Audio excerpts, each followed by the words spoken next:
G'day guys, Mike with the Outer Circle, and in this episode of Getting Started in the Horus Heresy, we are looking at the Space Wolves.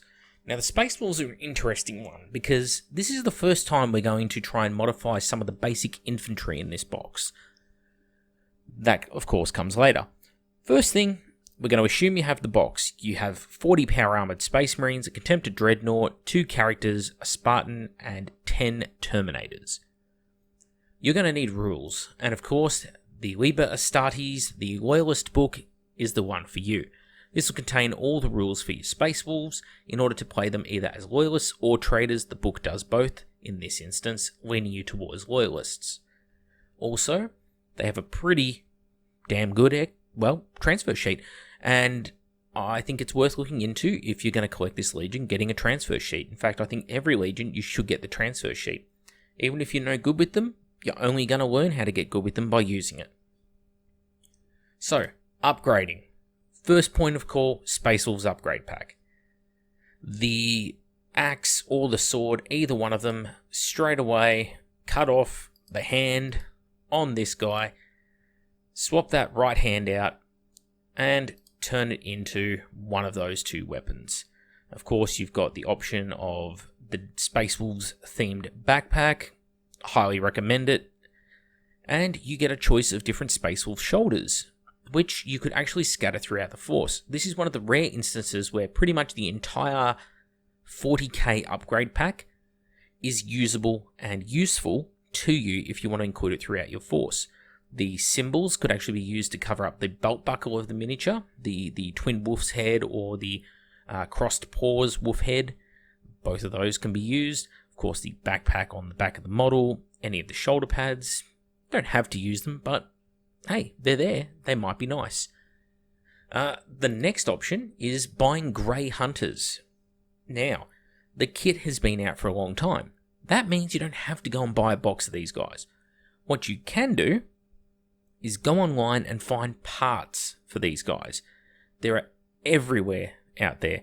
So I would strongly recommend helmets and shoulder packs and all the little Space Wolf fetishes, the bits of loincloth with fur, the little wolf's tails, teeth on necklaces, little combat knives, that sort. Buy those little esoteric parts and you can scatter them throughout your force in order to help turn very plain miniatures into Space Wolves, because we all know Space Wolves are one of those legions which is highly stylized.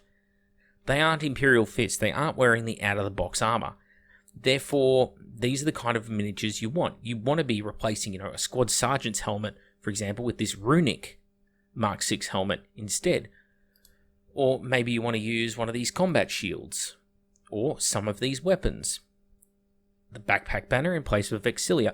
This is a really good bits market for you out there.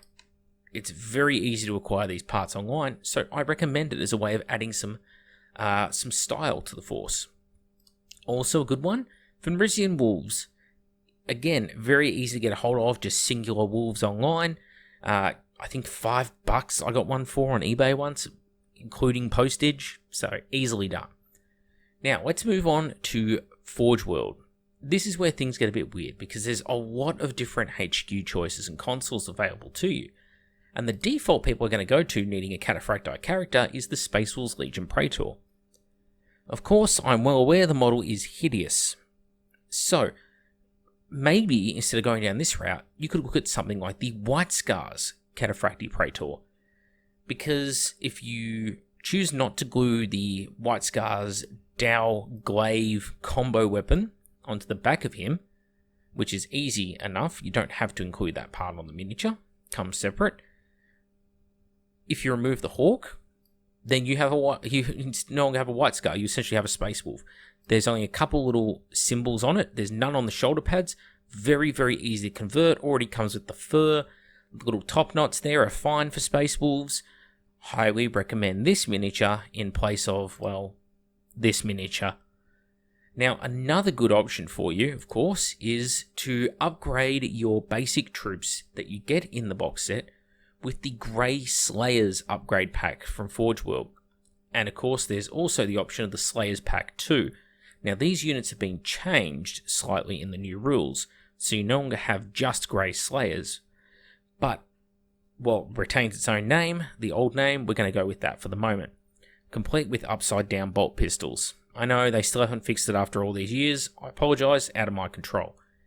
But the parts that are offered in both of these kits, my real pick being this one here with the combat shields, give you a way of, again, accessorising the Force to make them less samey, to make them feel a bit different. And of course, the Mark III arms on the Mark VI bodies is going to get you closer to more like a Mark V power armor rather than a Mark VI power armor, which is what they're coming with.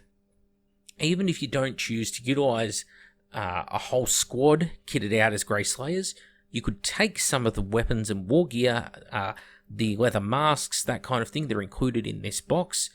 You could take them and use them to upgrade the characters in the Force or the squad sergeants, with 5 Marines worth of parts supplied in here, with even more when it comes to the helmets, or in this case, skin masks and bare heads. With those options available in here, you can spread them out nicely to cover one of your HQ options and all 4 squad sergeants if you want to do 4 10-man squads. So, good variety of options here. And the backpack banner post could be used on one of your characters as well to mark them out. Lots of useful bits here. This one, less so, because I think the shields are much nicer than the upside down bolt pistols. So my recommendation is this one right here, but it doesn't hurt going down this route either. Personally, I think the shields are a better option because as you build up the Force going forward, 2 units that are kitted out with a lot of shields will mean a lot of survivability for the Force compared to a regular Mark VI power armor squad. Space Wolves gearing you with tactics towards close combat and assault, it will pay to go that way from the get-go, which is something that not every Legion is capable of doing.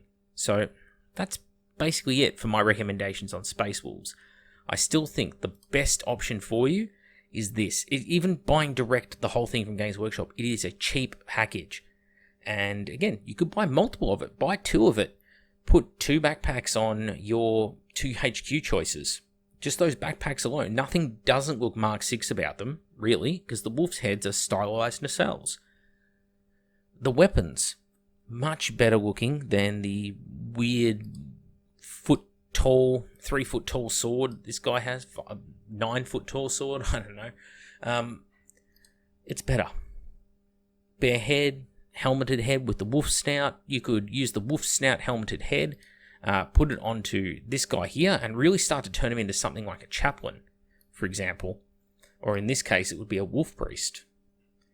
Anyway, that's it from me, Mac with the Outer Circle. Hope you enjoyed the episode. And remember, we are going to look deeper into the Space Wolves. We're going to talk about the Legion tactics and things like that when we get to the 2nd episode on them. But that's not for at least another week yet. Anyway, see you all on the next one.